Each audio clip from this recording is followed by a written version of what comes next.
Voter rules could soon be changing in Florida. State House lawmakers passed an elections overhaul that would take effect next year if the legislation is also passed by the state Senate. We're breaking down what every voting age Floridian needs to know. You're listening to Engage on Central Florida Public Media. I'm Sharon Stone. It is March 5th, 2026. Municipal elections are happening now in Central Florida. Early voting is underway in Orange County for council or commission seats in Apopka, Maitland, Oakland, and Eatonville.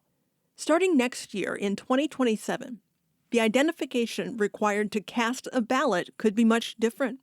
A new election bill approved by the State House and now awaiting action in the Senate would make Floridians show proof of U.S. citizenship before voting and would limit the types of identification people could use at the polls.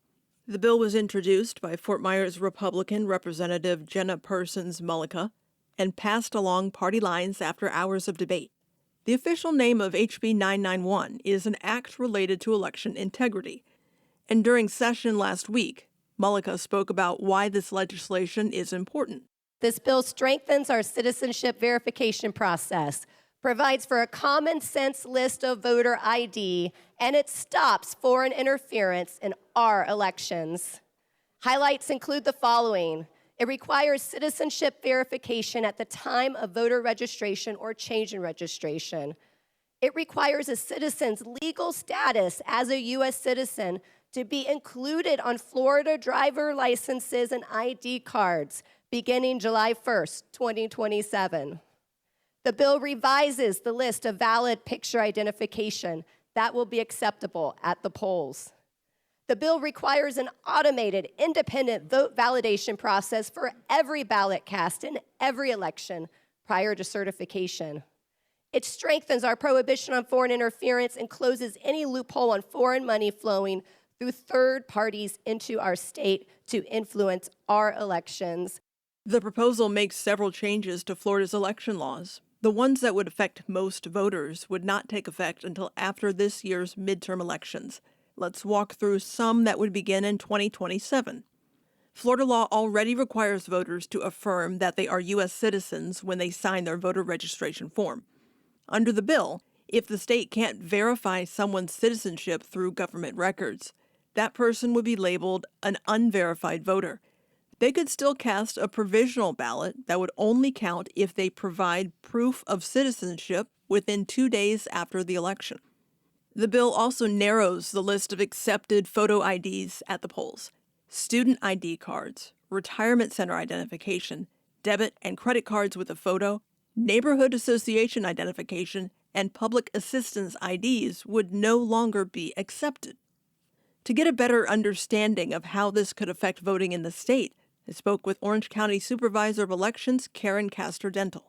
My concern is removing student IDs. Not all students have driver's licenses these days, but it's a lot fewer than when I was getting my driver's license, when everyone wanted to get that. So not all students, if they don't use their student IDs, they're not all going to have their driver's license readily available either. So it's going to affect college-age students. We have so many colleges here in Orange County and in Central Florida. You know, UCF is one of the largest colleges in the country. And if they're not able to use their student IDs, and that has a big impact on voters in Orange County and Seminole County and Volusia County. Here in Florida, we have a lot of seniors, and in their assisted living or their nursing homes, sometimes they just have an ID from their nursing home or assisted living.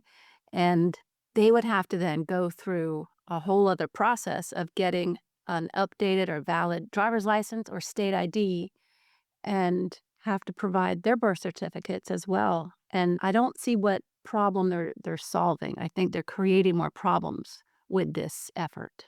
Let's look at what this could look like on the ground from someone who helps run voting sites and is trained to ensure the process is secure. Kathy Swerdlow is a current poll worker and the president of the nonpartisan organization League of Women Voters of Seminole County. She says Florida already has multiple safeguards in place to prevent election issues, And based on her experience, she hasn't seen evidence that non-citizens voting is a widespread problem here.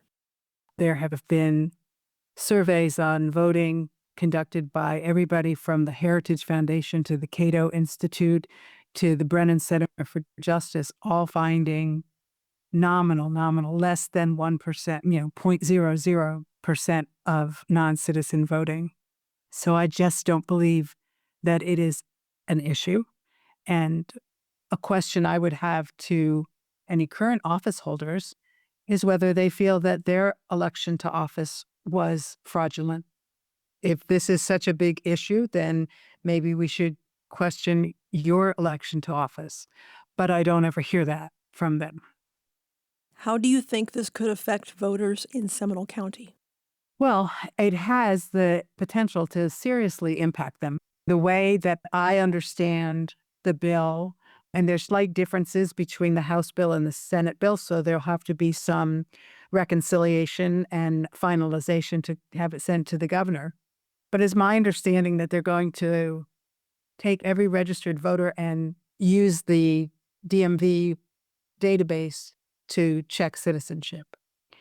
Now, we have many voters who don't have a driver's license or a Florida ID, so those will be already thrown out.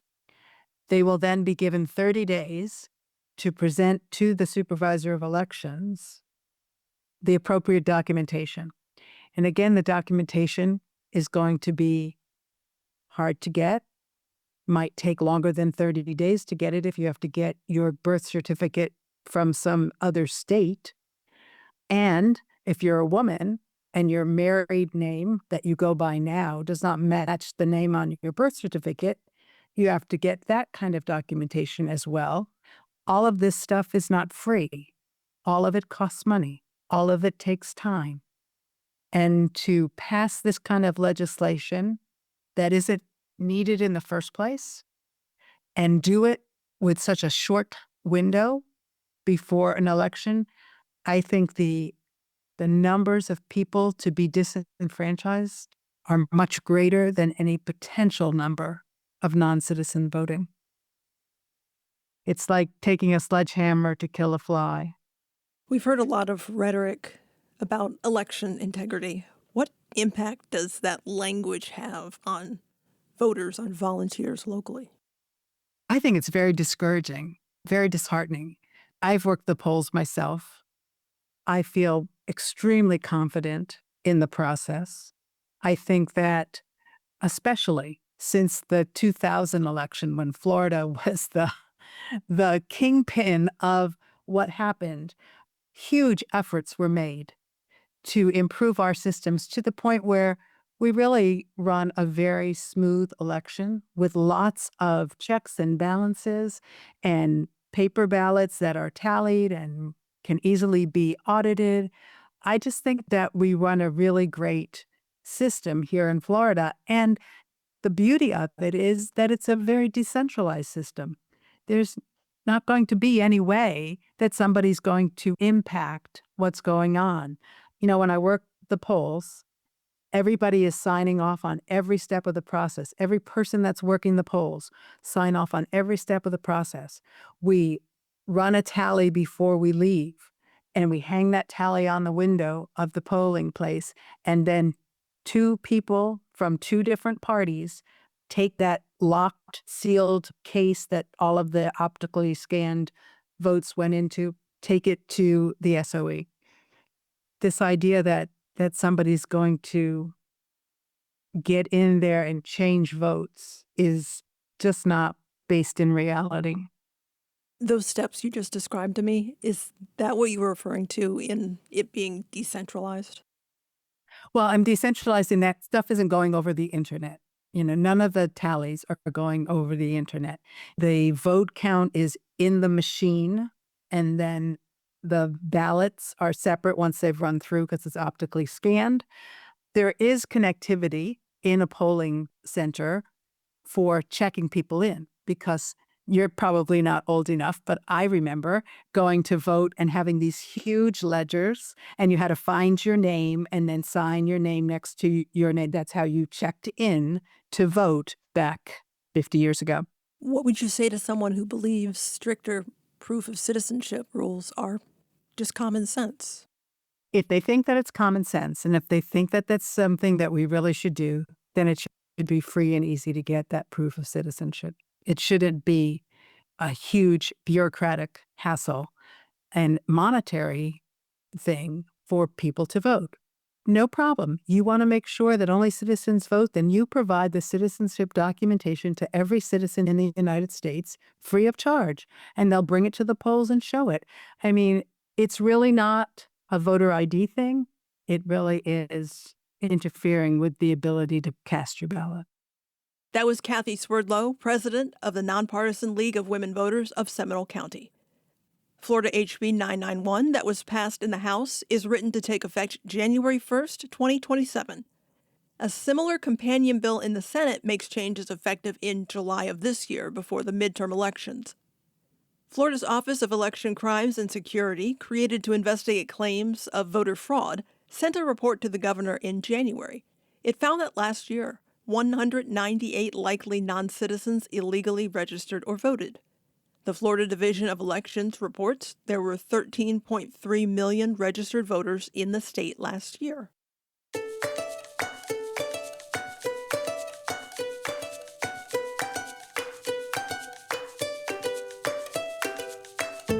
Next on Engage, how the Florida proposal mirrors proposed changes at the federal level. Plus, Iranian Americans gathered in downtown Orlando to celebrate a moment many have waited decades to see. And we'll hear from the first Iranian American elected to the Florida Legislature about her hopes for what comes next. Subscribe to the Engage podcast on Apple Podcasts or Spotify so you never miss an episode.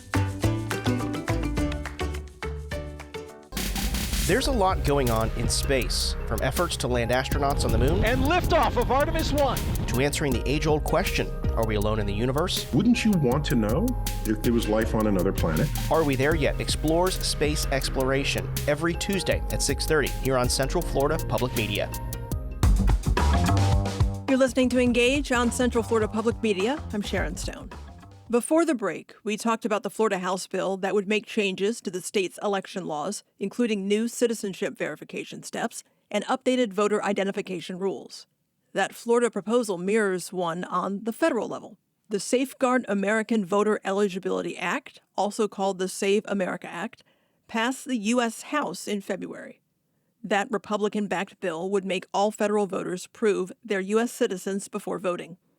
Critics say this is voter suppression, not fraud prevention, noting non-citizen voting is rare and illegal. Its supporters say it is needed to make sure only citizens vote in elections. U.S. Congressman Mike Haridopolos' federal district includes Brevard and Indian River, as well as parts of Orange County. He explains why he says proof of citizenship is necessary and elaborates on his concerns about non-citizens voting. So the Save America Act is based on restoring voter integrity. Help me understand what has compromised that integrity. Well, I think in general that, as you probably know, 14 states currently do not even require an identification in order to vote.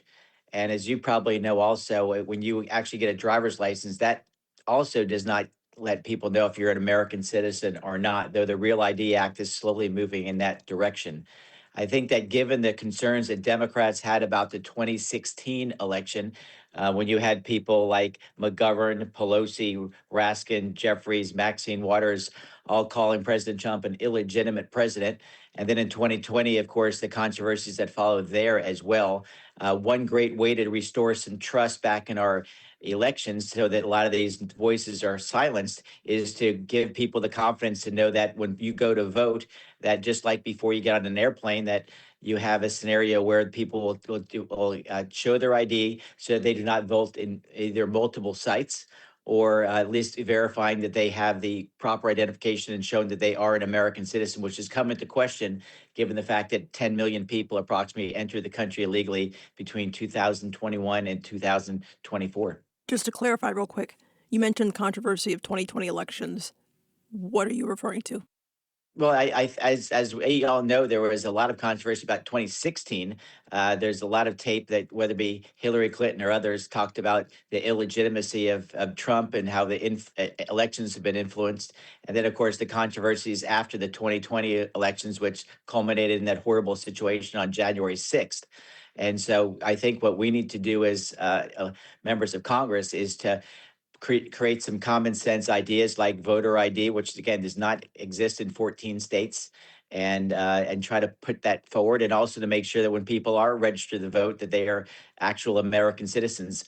I talked to my own supervisor of elections, who, when they went through their voter rolls, there were many people that are found to be not American citizens, and they were, of course, removed from the voter rolls. Let me expand on that. What evidence is there that undocumented residents are voting?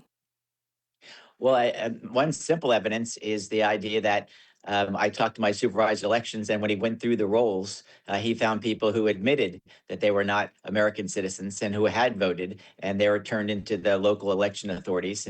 And whether it be one or 1,000 or 10,000 or 10 million, every vote should be one person, one vote. And to build on that same idea, we had a recent election in West Melbourne where their election was literally decided by one vote. But I think it's vital that what we'd want to do is instill confidence in our election systems. And as you probably know, there are some states that give people who are not American citizens driver's licenses. And so all we're trying to do is make sure that in an American election, that American only vote, and they decide the future of America. And then, of course, the elected representatives and senators will, let alone state representatives and state senators and governors, can govern accordingly. Let me ask you how the Save America Act would impact people who don't have easy access to the original citizenship documents. I'm looking at research by the Brennan Center in 2024, found 21.3 million Americans do not have ready access to passport or birth certificate. That's more than 9% of voting age Americans.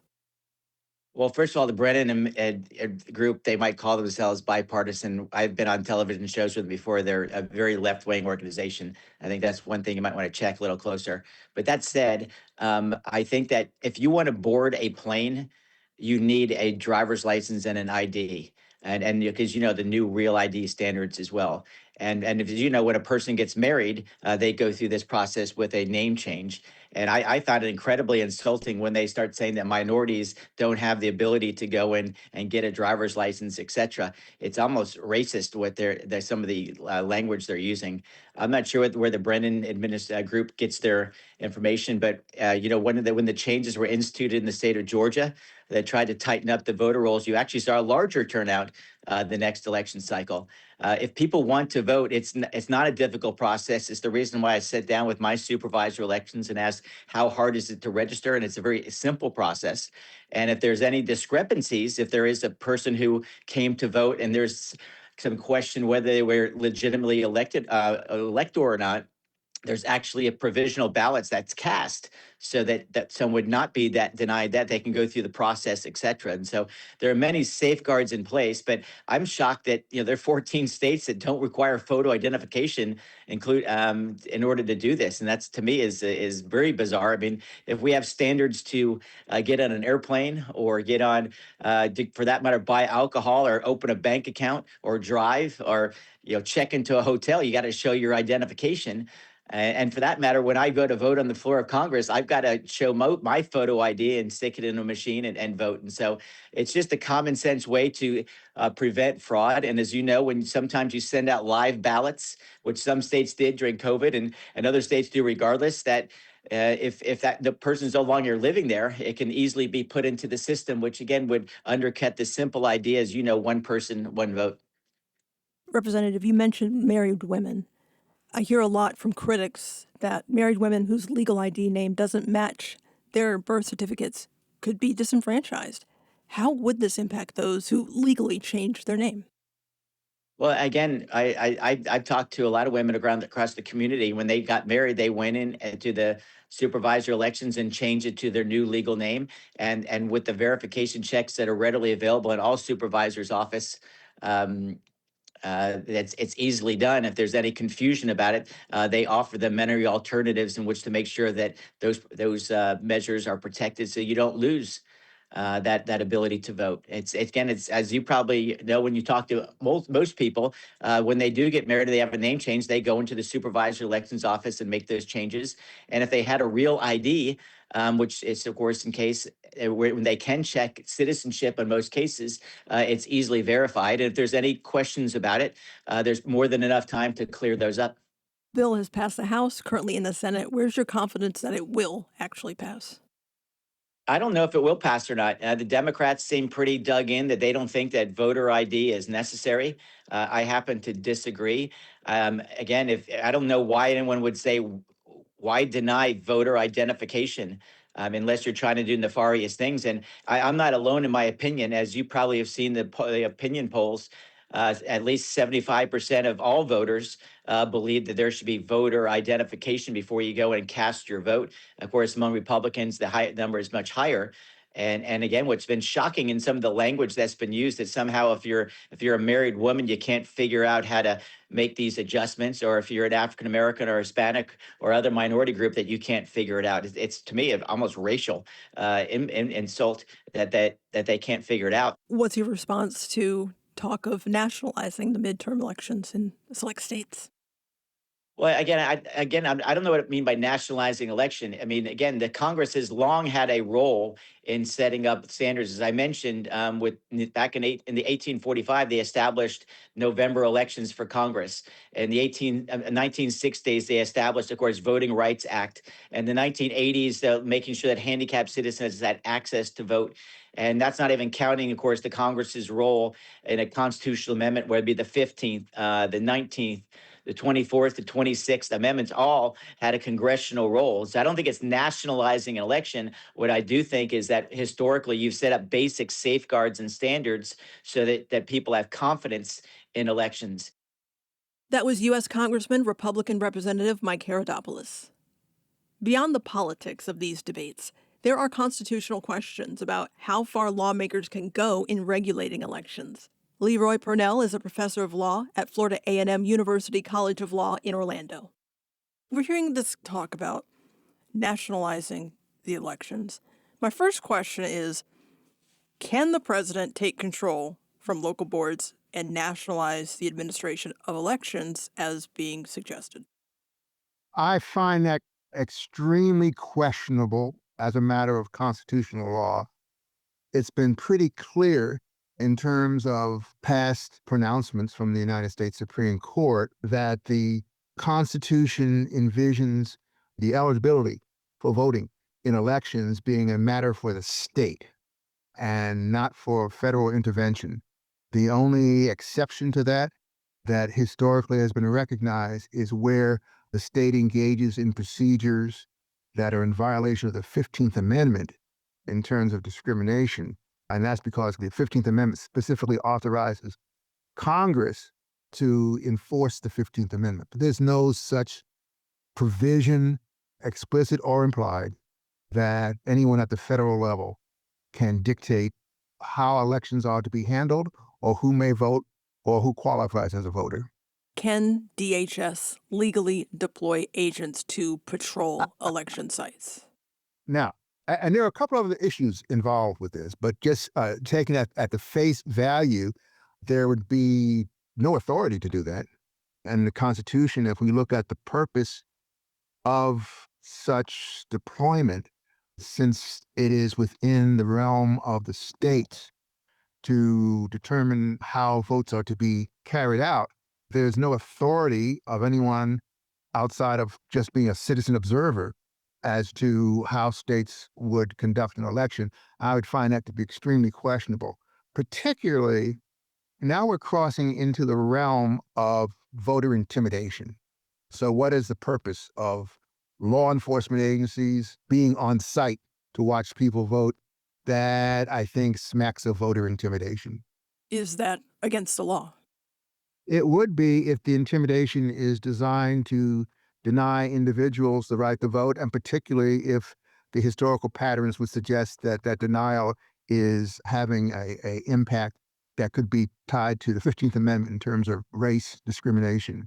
Voter intimidation, whether it's carried out at the state level or the federal level, is at the very least questionable under the Constitution, and certainly as to other statutory law in existence, there's no justification to intimidate voters. To the extent that a voting system allows any person to be present at the sites, that's fine. But when the role of law enforcement is to give a presence there that is intimidating, then I think there could be a problem. We hear a lot about non-citizens voting as a reason for needing to crack down on election integrity. Is that actually happening?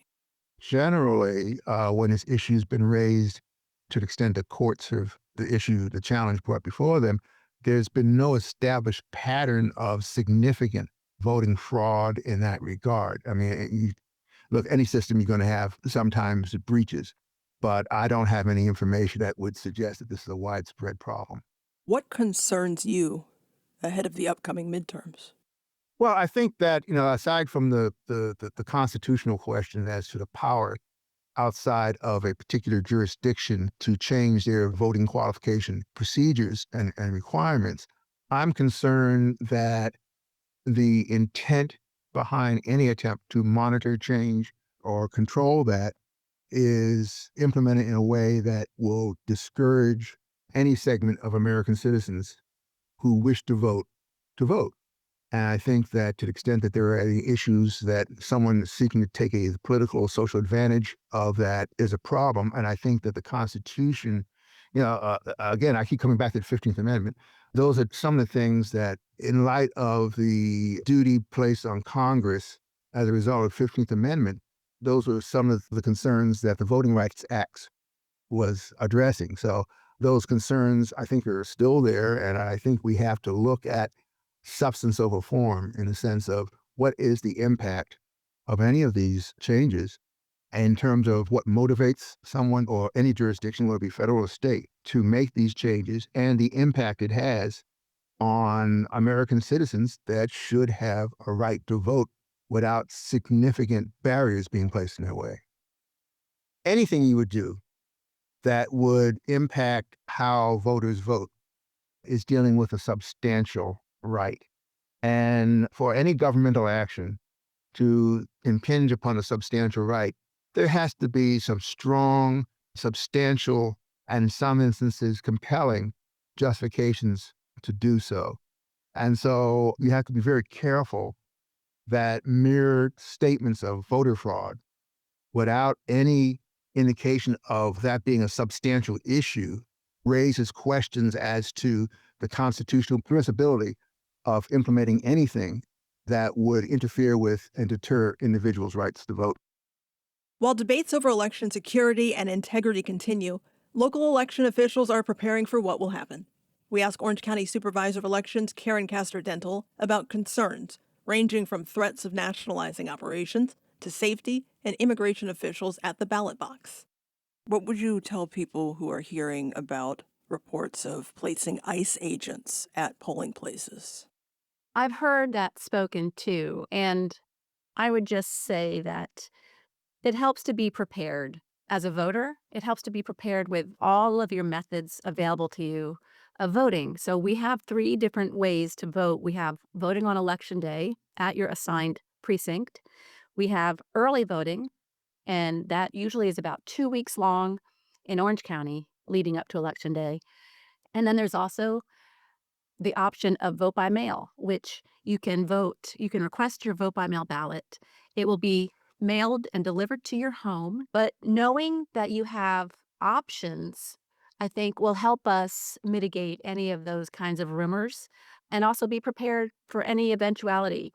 We are working very closely with election protection teams and election monitors.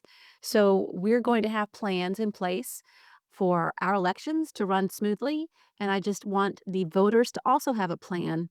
We've heard rhetoric at the national level that includes threats to nationalize election operations, or at least in select states. Have you had any discussions with other election supervisors in Florida about this? Yes, and we're all in agreement that the states and local counties run our elections. So There might be discussion about it. There might be people who say that's going to happen, but I don't foresee that happening. It is in the purview. It's constitutional that the states are in charge of elections. So we will be having elections in August and November this year. Can you assure Orange County voters there will be a free and fair midterm election? I can assure them that. And we are working with our community partners to make sure that voters are safe and that the polls will be accessible to everybody. Karen Castor-Dental is the Orange County Supervisor of Elections.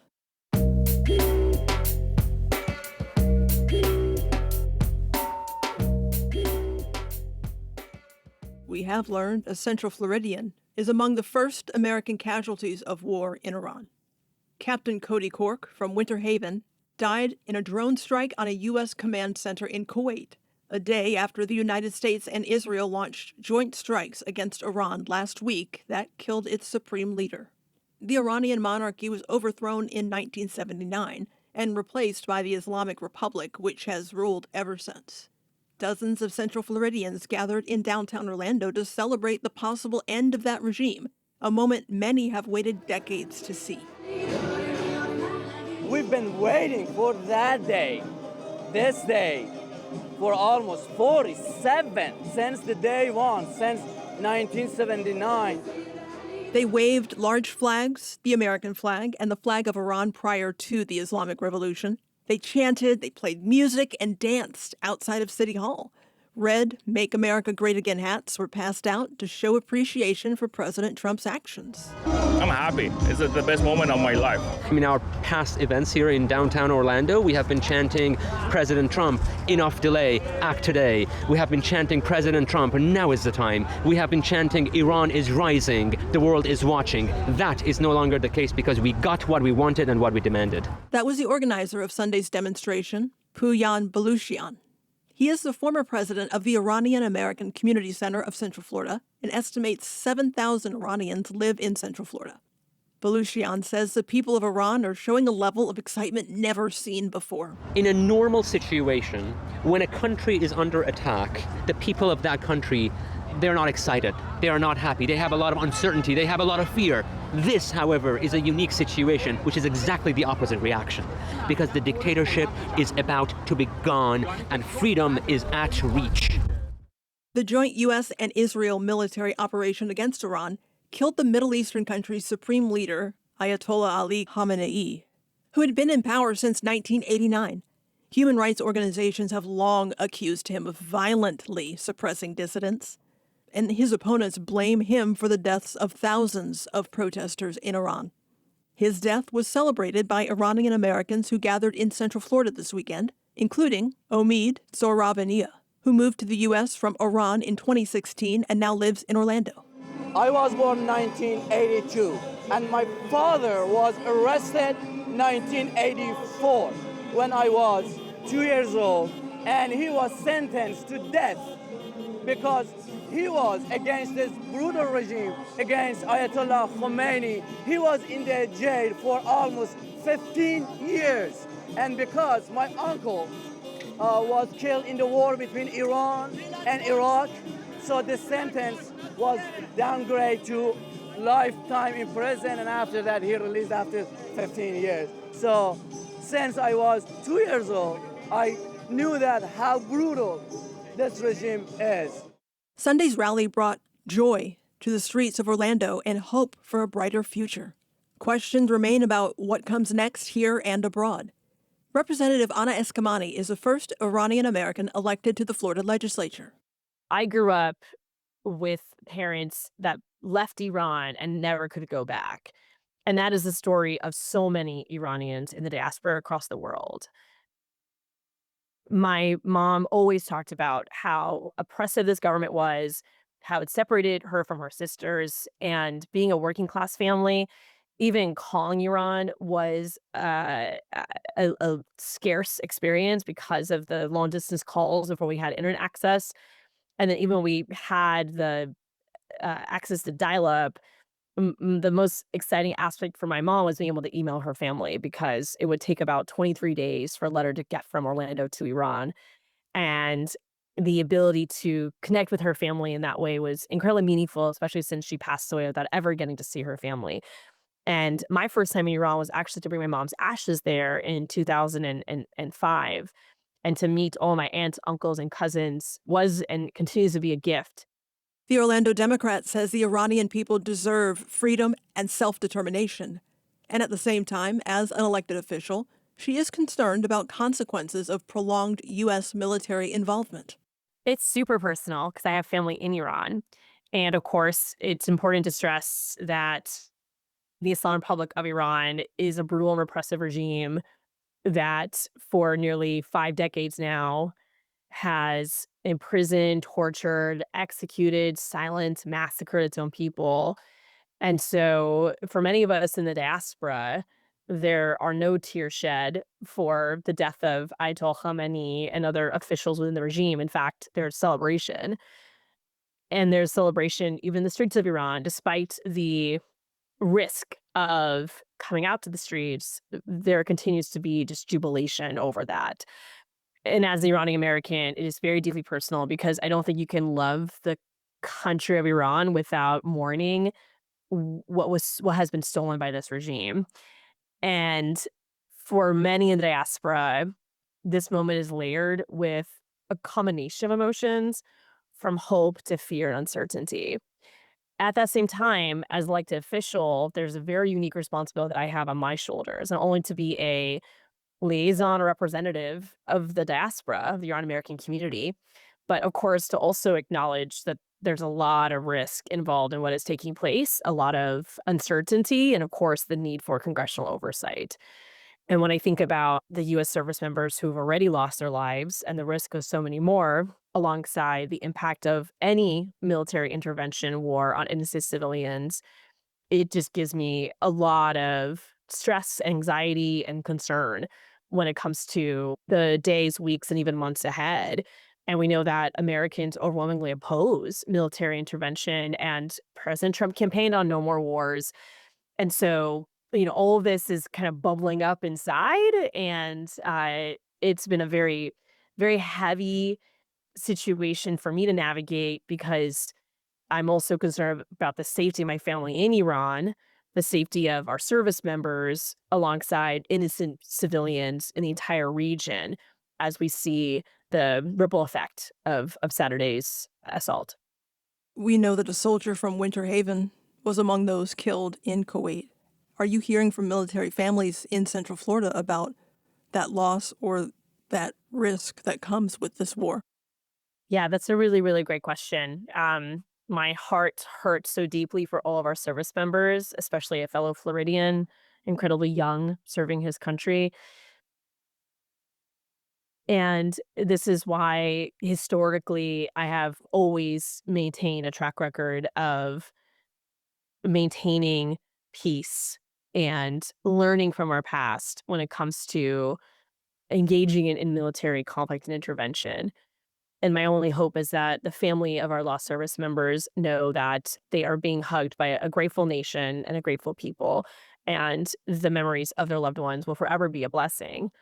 But again, it's important for us to, especially in our capacity as elected officials, take every step that we can to mitigate harm, to mitigate loss of life for our service members and for civilians. And it's very difficult to understand the civilian impact, especially in Iran, because the regime, in their brutal ways, have also cut down on the internet.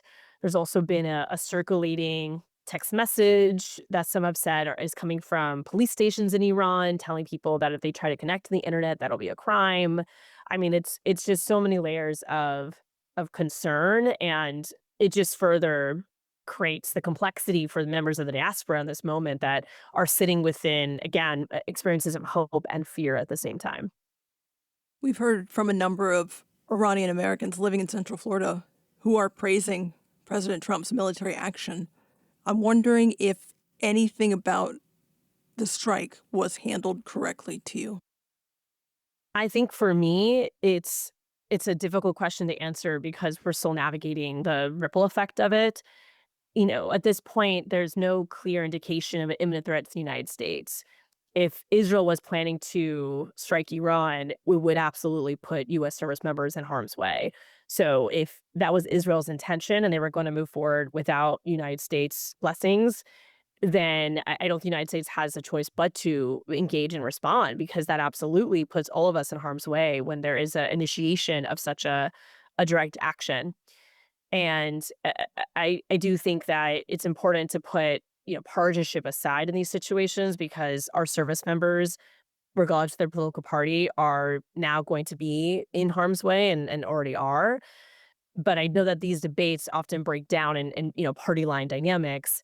And I do think this is why you need congressional oversight, because the work of our members of Congress who serve in these committees, its intention is to mitigate risk and mitigate harm, and to strategize around what is a shared goal. And what frustrates me about the Trump administration is that there's been no clarity on the actual next steps. There's now conversation of arming Kurdish rebels. There's conversations around, handpicking individuals to lead a democratic Iran. And it's really important to center the future of Iran on the people of Iran, not dictated by their repressive government or engineered through indefinite foreign intervention, but to lift up the voices of those who are in the country directly impacted. But it also sets a precedent that I know others are expressing concern about when it comes to the role the United States plays in not just Iran, but in governments around the world, in exercising military intervention with regimes and governments that the United States does not consider to be aligned. And that is a very important conversation for Congress to have. How would you like to see this end? Oh my God, yeah. I think we all share the same vision. We all share a vision that Iran has a democratic transition, and that one is led by the people of Iran. And of course, people in the streets of Iran and of course here in the diaspora have been uplifting the Crown Prince Reza Pahlavi as a transition figure. If you ask everyday members of the American public, they might not know his name, but in the diaspora they do. And of course, President Trump has issued his own opinions about that. And I think there's still a lot to be discussed in that regard. But my hope is that there will be a country that is grounded in respecting all viewpoints, in functional and democratic elections, and one where the people of Iran get to determine their future and their destiny and get to engage in the global environment like they once did. State Representative Anna Eskamani represents the Orlando area and is the first Iranian American elected to the Florida Legislature.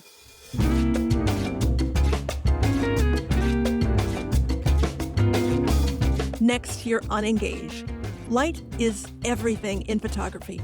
Coming up, how the time change happening this weekend impacts Central Florida photographers who make a living documenting and preserving memories.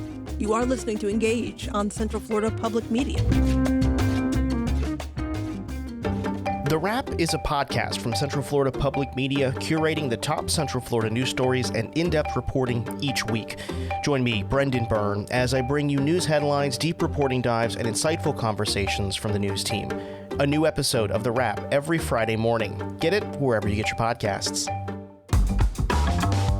You're listening to Engage on Central Florida Public Media. I'm Sharon Stone.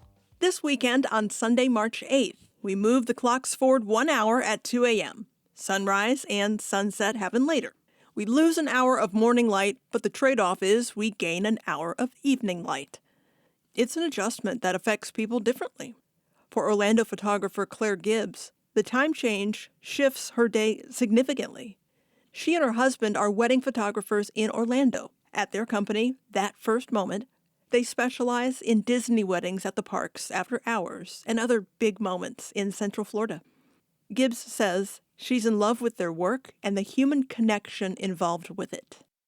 I love that every weekend I get a very private window into the lives of everybody that I meet. I get to meet their parents, their siblings, what made them tick, and then just seeing true love on camera and being able to play with those two people that we meet and those two souls that we engage with, and really getting to see their onset of their story and see them grow together. Sometimes we capture the proposal, the engagement, and then seeing them go through all the nerves to the big day, seeing it come together. We get very personally involved and committed to seeing their day just go right. How important is lighting to your business? Lighting is the business. The cameras are important. The light is more important. You could take a amazing image on your phone with the right light. You could take a crappy image with your camera in the wrong light. Truly, light is the essence of what we do. When we spring forward, what actually changes for photographers? It's amazing once we spring forward for photographers in the sense that we have more time with our clientele. A lot of our clientele are racing the clock to get off work and having time to do their engagement session, with them being able to still like fit in some makeup and being able to run to catch sunset. Whereas when we fall back, we're getting dark at, 5:30. To me, I think that the biggest thing is being able to have golden hour accessible to everybody, because there are some photographers who do morning sessions with families because kids have more energy at that time and they fit it before their day. But those are few and far in between. Most are organizing with their work schedules and their kids' schedules to make sure that we meet at like 6 p.m. or 7 p.m. So we have the perfect hour, hour and a half of golden light. I've heard of golden hour. For someone who's not a professional photographer, what is it? What does it actually look like for you?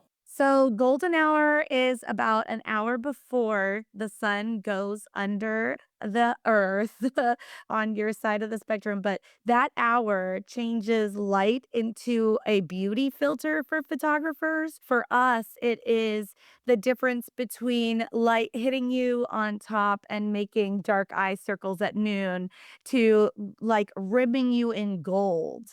I personally love golden hour. I can make beautiful flares. The light's softer, it feels more magical, and it really does tell the essence of the talent in what you're doing as a photographer, because you are chasing like this golden aura around your clients to really encapsulate their love and encapsulate that emotion they're trying to tell in that story that you're photographing. Is that a commonly held belief among the photographer community, or do some people find this time of year annoying? It goes both ways, and there is no right answer. Honestly, every artist is their own, and there are some who don't even use natural light, and they're in the studio working and making an amazing art.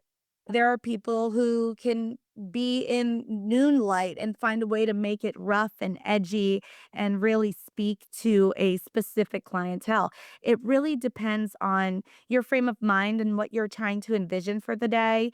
I just had an argument with my friend about a week ago about daylight savings time. So it's very funny when I got reached out for this. I was like, well, actually, I was just very passionately speaking about this.